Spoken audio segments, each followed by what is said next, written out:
See, the next topic we are going to study is the property of caustic soda. So the property of NaOH we are going to discuss. As we know, caustic soda NaOH is a strong base because NaOH is completely dissociate into Na plus and OH minus ion in aqueous solution. Therefore, NaOH is a strong base. Now see the next property of caustic soda. Basically, it is also a white crystalline deliquescent solid. Why we called NaOH as a deliquescent solid? Because it absorbs moisture. It absorbs moisture and CO2 from the atmosphere. So we have seen the case of sodium carbonate. It is also white crystalline solid. Sodium bicarbonate, sodium carbonate, also white crystalline solid. In the similar way, NaOH is also white crystalline but deliquescent solid. Why we call deliquescent solid? Because it absorbs moisture and CO2 from the atmosphere. See, when NaOH, caustic soda, absorbs CO2 and moisture from the air, it forms Na2CO3 and water. Now see the next property of NaOH, the reaction of NaOH with non-metals. So basically,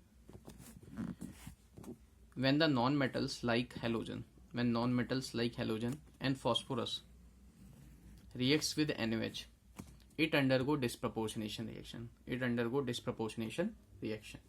See, so basically the reaction of non-metal with NaOH.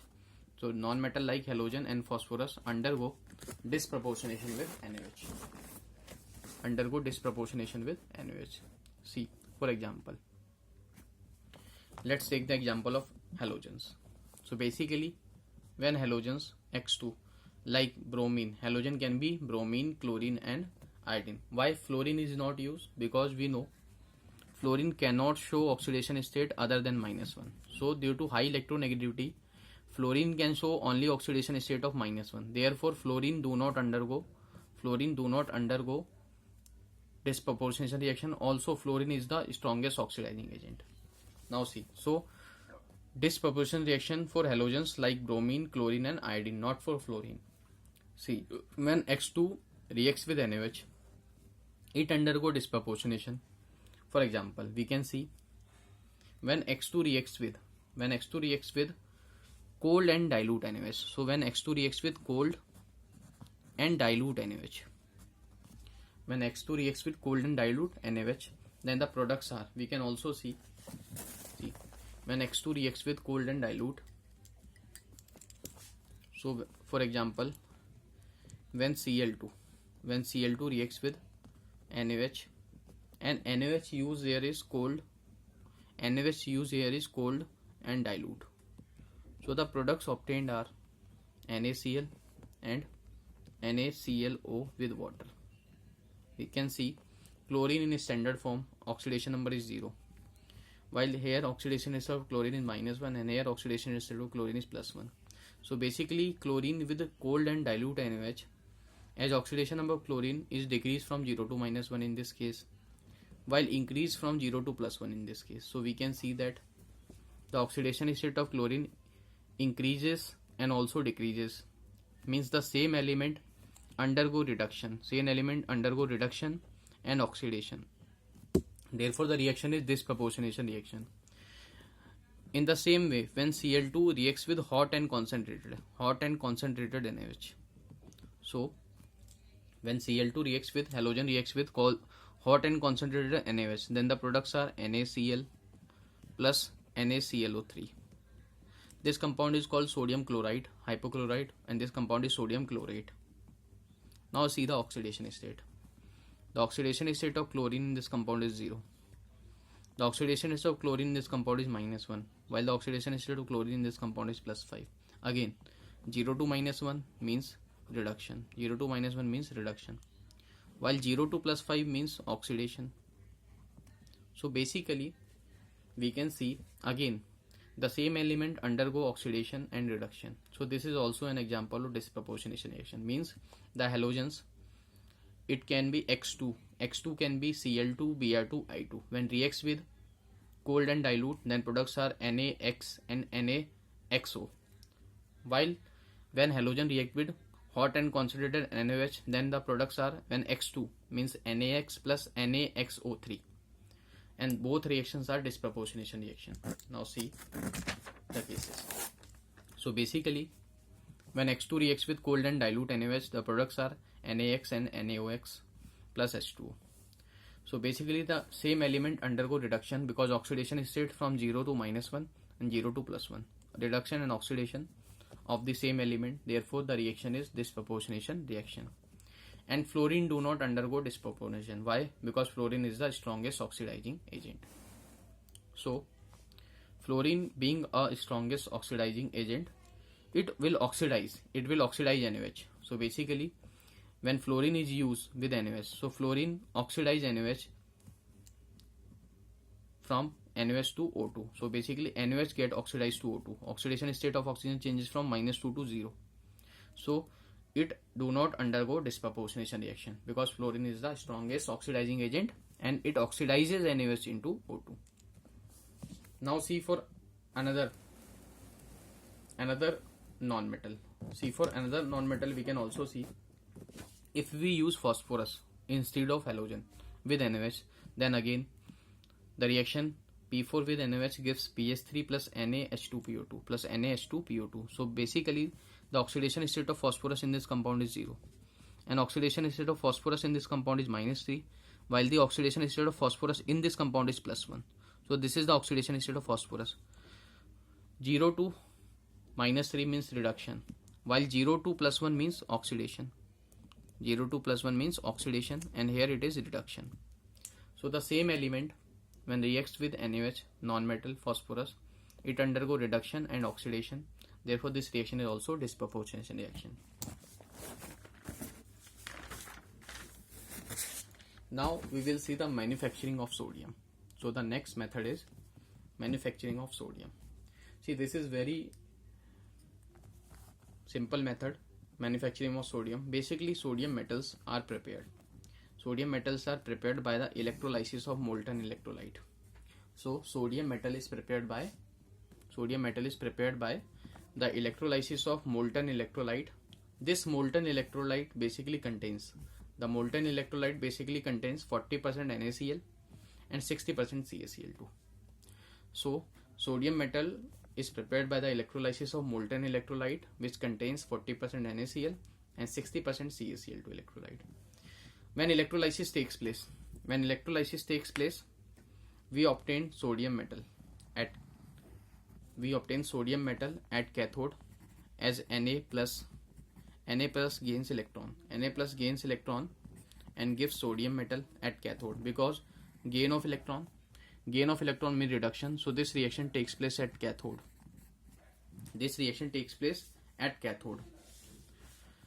While at anode, basically we have also calcium 2 plus ion also. So along with sodium plus ion we have calcium 2 plus ion also. So at cathode another reaction is Ca2 plus 2 electron. So it gives calcium at cathode. Now as we can see that at anode is basically Cl minus. So Cl minus after the loss of electron will changes into Cl2 gas. So the main product obtained. So we have seen the manufacture of sodium. So basically sodium metal is prepared by the electrolysis of molten electrolyte, contains 40% NaCl, 60% Cl2. So after electrolysis, Na plus gains electron and sodium is deposited at cathode, while at cathode we obtain sodium metal and Cl2 gas is obtained. Cl2 gas is obtained at anode. So we have seen the reactions. Basically the reactions are when we use 40% molten NaCl, 60% CaCl2. This process also we known as Downs process. So this process names is basically Downs process. NaCl break into Na plus Cl minus at cathode. Na is obtained in liquid form. So basically this is NaL in liquid form, and also two reductions takes place, Na plus along with calcium 2 plus ion. So at cathode we see the two reactions, as in electrolyte calcium chloride is also present. So At cathode, reduction of metal ions occurs. So two metal ions are there, one is Na plus and one is Ca2 plus. Na plus change into Na, Ca2 plus change into Ca. Now these molten metals are allowed to rise through a cooled pipe where calcium will solidify and falls back, and liquid sodium will be cooled, So this is the process of sodium extraction, sodium preparation. And anode, we know the reaction only, Cl minus oxidized into Cl2. So at cathode sodium is obtained, and at anode Cl2 gas is obtained. Now we will discuss about the function of CaCl2. Why we have used CaCl2 as an electrolyte in the Downs process for the preparation of sodium. See, basically the main function of calcium chloride electrolyte is to lower the melting point of NaCl. So the main function of CaCl2 is to lower the melting point of NaCl from 1080 Kelvin to 850 Kelvin. So it decreases the melting point of NaCl. As at high temperature of 1050, it is difficult to maintain high temperature. This high temperature, and at around 1080 Kelvin, sodium metal formed will be vaporized and causing loss of metal. Therefore, calcium chloride is required. So basically the function of calcium chloride is it reduces the melting point of NaCl from 1080 to 850, because if temperature is 1080, then there is vaporization of sodium metal, and also causing loss of metal. And another point is it is difficult to maintain this temperature. Now we will discuss the anomalous behavior of lithium. So next we are going to discuss about the anomalous behavior of lithium. What is anomalous behavior? Anomalous behavior means different behavior of first member of group. In comparison to other members. See, every second period element have different behavior. From other members of a group. Why different behavior? Because it lie on the topmost position in the group, its small size, and its high ionization energy. Anomalous behavior of lithium is due to its small size, its high ionization energy, and also 2d orbital does not exist. Therefore, there is non-availability of vacant d orbitals. So the reason for the anomalous behavior of lithium is basically every second period element have different behavior from other members of the group. This is due to basically its small size. And high ionization energy, and due to absence of vacant d orbital.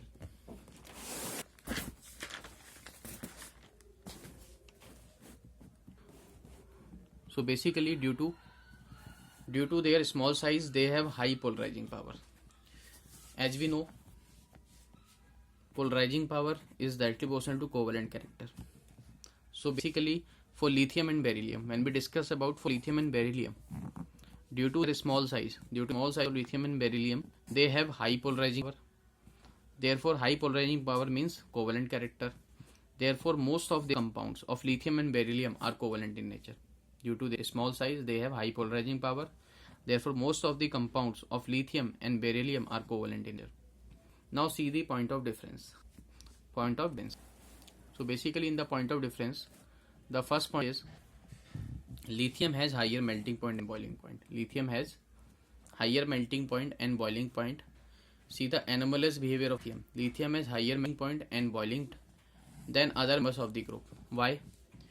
Because lithium has high lattice energy. Lithium has covalent character. So basically lithium mainly has covalent character, and lithium stays at the top, high ionization energy, and small size. So lithium has high melting point and boiling point compared to other members of the group. See, as we know, when we move from top to bottom, metallic character increases. So basically in lithium there is less metallic character. So lithium shows less metallic character than other members. Why? due to high ionization energy. So lithium has less metallic character than other members due to high ionization energy.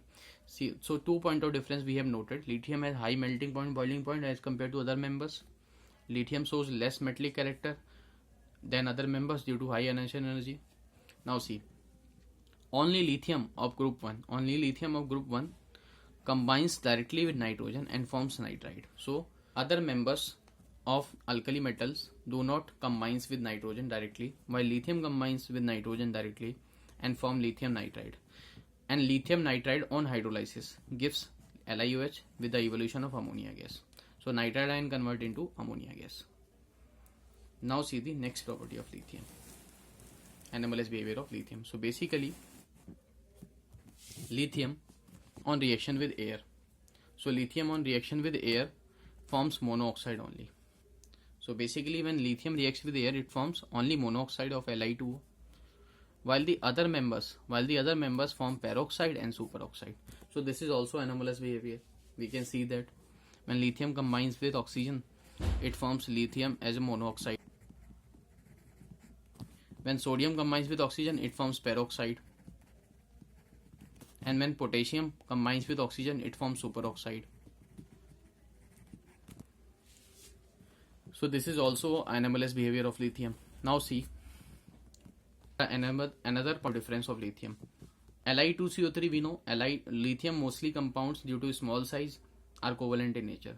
In the same way, Li2CO3 due to small size of lithium, due to covalent nature, Li2CO3 decompose on heating, where the other carbonates of this member do not decompose on heating due to high thermal stability. So basically, lithium carbonate decompose on heating due to covalent nature, while other members of this group do not decompose on heating due to its high thermal stability. Now, as we can see, lithium carbonate on heating gives Li2 and CO2. So lithium carbonate decompose on heating due to covalent character, while other metal carbonates do not decompose on heating due to high thermal stability. See the next point. Next point is point of difference for lithium. Lithium hydroxide is a weak base.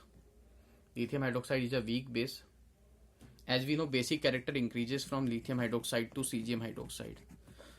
Basic nature, solubility and thermal stability, all three properties of hydroxide increases from lithium to cesium. So basically, lithium hydroxide is a weak base and sparingly soluble.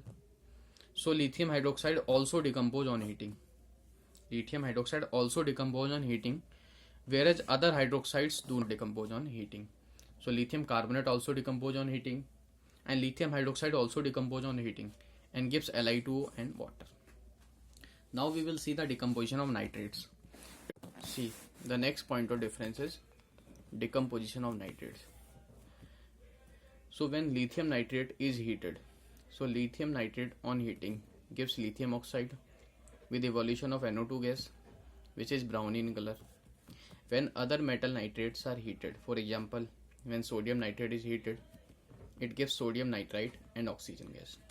So except lithium, all metal nitrates of alkali metal gives metal nitrite with oxygen gas, while lithium nitrate on heating gives lithium oxide and NO2 and O2 gas. So this is the point of difference again for lithium and rest member of the group. Now see the another point of difference. The another point of difference is basically regarding hydration of ions. See, as we know, lithium atomic number is 3. So electronic configuration of lithium is helium 2s1, as only 3 electrons are there, therefore 1s2 2s1. So basically in ground state, lithium has electrons present in the valence shell, which is 2s1. So basically only one electron is present in the valence shell 2s, and 2p is vacant. See, when Li changes into Li plus ion, means one electron removed from the valence shell. Now 2s orbital also becomes empty, and 2p orbital is already vacant. Now these 4 orbitals undergo mixing and hybridization occurs. Therefore they combine and form 4 hybrid orbitals after intermixing, and these 4 orbitals will have equivalent energy. Now water molecule will donate its electron pair. Now water molecule will donate its electron pair to vacant orbital of metal ion. So 4 water molecules will donate 4 electron pair to these vacant orbitals and form 4 coordinate bond. So basically water here forms 4 coordinate bond with the lithium ion. So complex is LiH2O4 plus. As in this compound we can see that the coordination number is 4. In this compound the coordination number is 4. But when we compare for other metals like sodium plus, potassium plus, rubidium plus, other members of the group. So in case of lithium the coordination number is 4. Now we will discuss for other metals, other alkali metals, the coordination number is. See, as we can see for sodium, the electronic configuration is sodium neon 3s1. So last electron is present in the third valence shell. So 3s1. So 3s, as we know in third shell there is 3p orbital and also 3d orbital. When Na changes into Na plus, then 3s orbital is vacant, and also in 3p there are 3 orbitals and also there is vacant 3d orbital. Now one orbital of 3s and 2 orbitals of 3p and 3 orbitals of 3p and 2 orbitals of 3d, they undergo hybridization and forms sp3d2 hybridization. So now when these orbitals, one is 3s and 3 3p orbitals and 2 3d orbitals undergo hybridization, they form 6 new hybrid orbitals of equivalent energy. So they form 6 new hybrid orbitals of equivalent energy. Now water can donate its electron pair. So there are 6 vacant orbitals for central metal atom sodium Na plus ion. Therefore 6 water molecule can donate its electron pair and form 6 coordinate bond with Na plus ion. Therefore Na central metal ion, it attaches with 6 water molecule through coordinate bond. Therefore coordination number is 6. So this is again the point of difference between lithium and other alkali metal. So lithium can show coordination number of maximum 4, while other alkali metal can show coordination number of 6 due to presence of d orbital. While lithium cannot show coordination number more than 4. Why? Lithium do not show coordination number more than 4 due to absence of vacant d orbital in lithium, while other can show coordination number of 6 due to presence of d orbital by use of d orbital. So coordination number in other alkali metal can be more than 4, so it can be 6. Now see the biological importance of sodium and potassium. What are the biological importance of sodium and potassium? See, basically sodium is present outside the cell. So basically the sodium is present outside the cell in blood plasma. So whereas potassium is present inside the cell. So potassium is present inside the cell while sodium is present outside the cell in blood plasma. This is the biological importance of sodium and potassium. Now see the functions of sodium. What are the functions of sodium? The first function of sodium is basically sodium regulates the flow of water across the cell. So basically it regulates the flow of water across the cell. Now see the next function of sodium. It helps in the transmitting nerve signals. So basically the first function is it regulates the flow of water across the cell, and the next function is it helps in transmitting nerve signals, and also sodium helps in transporting sugar and amino acid to the cell. So these are the functions of sodium. As we have known the biological importance of sodium, basically sodium is present outside the cell in blood plasma, where potassium is present inside the cell. And the functions of sodium are basically, the first function of sodium is it regulates the flow of water. It regulates the flow of water across the cell and helps in the transmitting nerve signal, and also it helps in transporting sugar and amino acids to the cell. Now see the function of potassium. What are the functions of potassium? See the functions of potassium. Basically potassium activates many enzymes. So basically potassium activates many enzymes, and also potassium helps in the oxidation of glucose into ATP. So potassium helps in the oxidation of glucose into ATP, and also along with sodium, potassium helps in transmitting nerve signal. So sodium also used in transmitting nerve signal, and along with sodium, potassium also helps in transmitting nerve signal, and also it helps in the oxidation of glucose into ATP, and it activates many enzymes. Now we will discuss the chemical properties of alkaline earth metals. See, the next topic is chemical properties of alkaline earth metal. So the chemical properties of alkaline earth metal, first property we discuss, as we know, alkaline earth metal is less electropositive as compared to alkali metal. So basically, alkaline earth metal group 2 elements are less electropositive as compared to alkali metal. So basically, in case of alkali metal, there is high tendency to lose electron as compared to alkaline earth metal. Therefore, alkali metals are more electropositive and alkaline earth metal is less electropositive. So the reason behind this is why alkali metal are more electropositive and alkali metal are less electropositive. See, the size of alkaline earth metal is small. So due to their small size and their high ionization energy, because their general electron configuration is Ns2. So due to a small size of alkaline earth metal and their high ionization energy, because of stable electronic configuration, alkaline earth metal is less electropositive than alkali metal. Now see the first chemical property of alkaline earth metal, reaction with air. So the first chemical property is reaction with air. As we know, all alkaline earth metal react with oxygen. All alkaline earth metal react with oxygen and form oxides of type MO. Basically, these oxides form a layer on the surface of metal. So basically, when alkaline earth metal react with oxygen, they form oxides of type metal oxide MO, and these oxides MO forms a layer on the surface of metal. So on forming layer on the surface of metal, it prevents further reaction with air. So preventing further reaction with air. So basically, this is a type of protective layer of oxide.